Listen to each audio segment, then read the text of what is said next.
Automatic toner replenishment. So it's one of the hot things that's come out as technology's advanced in our industry in the last few years, but there are some misconceptions around that, and I want to cover some of the basic things you need to know.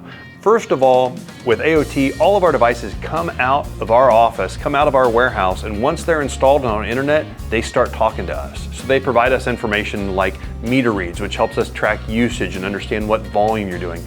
But the big thing that we're talking about right here is toner replenishment. So these devices report home and they tell us when you have 30% of any supply left.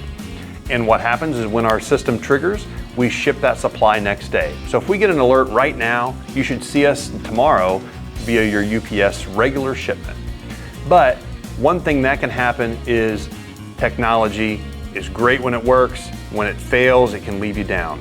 So what you want to make sure of is you're expecting the toner to come automatically, but also you're aware of the notifications on your machine. So just like in my car, when my gas tank is low, it's giving me an alert. These devices are the exact same way. So when you walk up there and you're scanning or you're printing or you're making copies, be aware of any notifications that are on those screens, because if it's telling you that a supply is low, that means that you should already have received the supply from our department.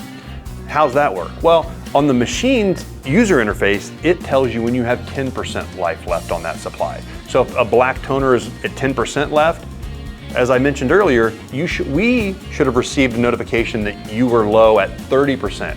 So between 30 and 20%, there should be plenty of time for that supply to have made it from our warehouse to your office before you're out of toner.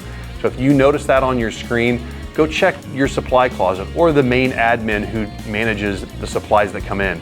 And if we don't have that supply or you can't find that, go to your device and call our office and say, hey, I'm noticing that the machine is telling me that it's low on this supply.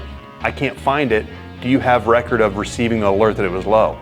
A lot of times what happens is that supply came in before you were expecting it or you didn't know where it went and somebody signed for it, and we have record of that. So we can give you that information, you can track down that supply, and if you need another one sent, we can ship another one to you.